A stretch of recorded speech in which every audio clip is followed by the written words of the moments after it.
erum stödd hérna í Listasafninu á Akureyri og hér í gangi sýningin Gran 2015. Hvaða sýning þetta?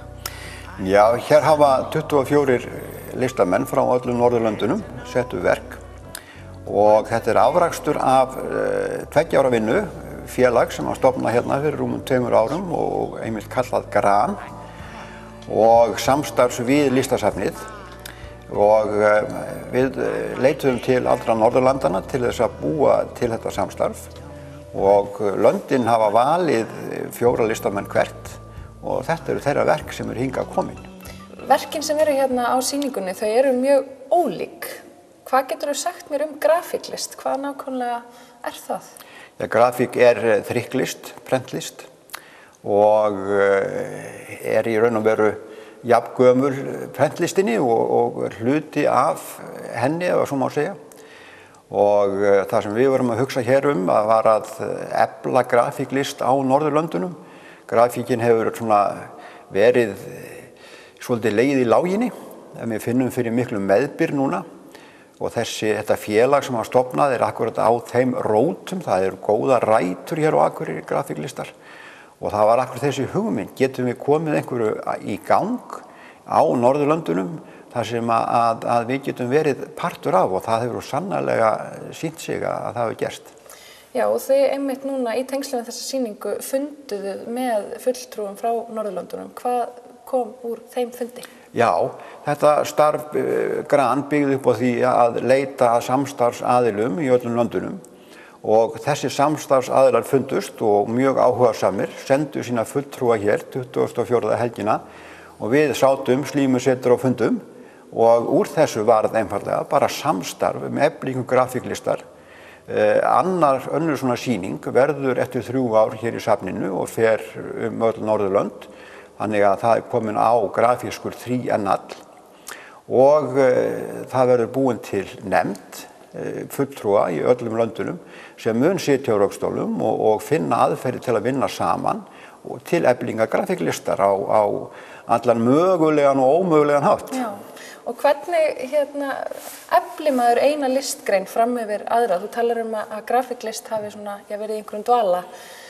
Já, það hefur verið svolítið á hliðarlínunni, en eins og ég segja, við finnum fyrir miklu meðbyr og það er eitthvað í gangi sem að vinnur með grafíklistum núna og þann meðbyr viljum við endilega beisla og við gerum það með samstarfi, við gerum það með fræðslusamstarfi, við búum til verkefni sem við sækjum sameiginlega í fjármögnun fyrir og svo framvegis.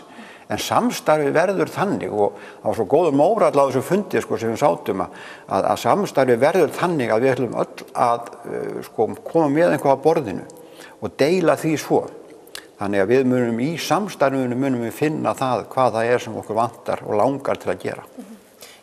Grafíklistin ólík eftir löndum? Og þá allavega auðtökum sem dæmi bara Norðurlöndin? Já, það eru kannski einhver einkenni.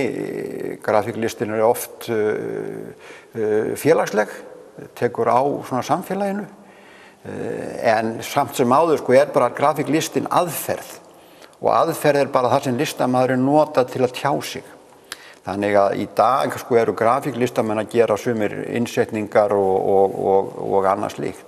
Og vinna með nýjungar í prentverki og öðru slíku.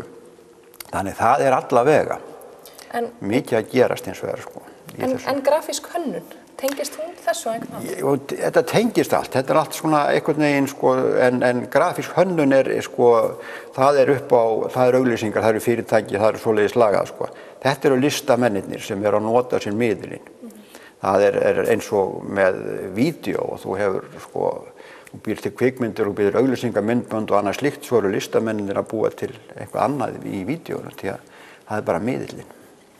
Ef þú segir mér aðeins frá sýningunni hér, aðeins dýpra, eins og ég sagði áðan, þá eru þessi verk allavega fyrir venjulegan leikmann rosalega ólík.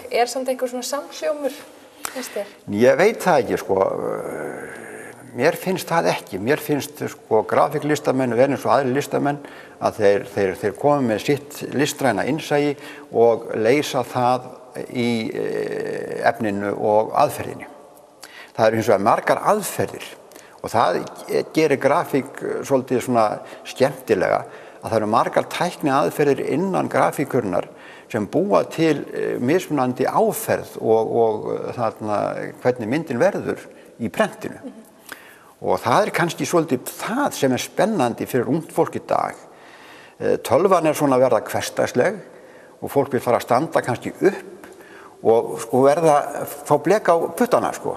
Og fá sko verulega að nota hendurnar í tækninni. Og það svo mikið rosalega gott að gera það í grafíklistum. Það mikið að gera að skera í tré með hnífum og svona og æta plötur og nota stóra litaslummur og allt svoleiðis. Og þetta sérst fellur allt undir grafíklist? Þetta fellur allt undir grafíklist og það gjarnan sko, það sem okkur dreymir hérna á Akureyri að koma grafísku verkstæði. Og það svona staðir þar sem að fullt af fólki sko kemur að og að prenta og vinna verkin sín. Það svona eins og sko ís og þís og járnbrautastöð þar sem listamenn að búa til og prenta og búa til plötur og annað slíkt. Hvers vegna svona mikill áhugi fyrir þessu hérna á Akureyri heldur? Já, hér eru sko náttúrulega grafíklistamenn og formaður félagsins Guðmundur Ármann Sigurjónsson sérmenntaður í þessu fagi og plötusmiður líka, hefur unnið á svona grafíkverkstæði og það nú ekki síst fyrir þrotlausan áhuga hans á þessu fagi sem við erum hér. Og fyrir þá sem vilja koma hérna í listasafnið og skoða þessa sýningu, hvenær opið? Já, hún opin sko alla dagana mánudaga frá 12 til 5 og til 13. desember og svo líka að segja frá því að 12. des, hérna á laugardaginn, að þá verður námskeið. Þá ætlar Guðmundur Ármann að vera með námskeið í tréristu þar sem að fólk getur skráð sig á, takmarkaður aðgangur, takmarkaður fjöldi, en fólk getur komið, skráð sig á námskeiðið og prenta jólagjafirnar.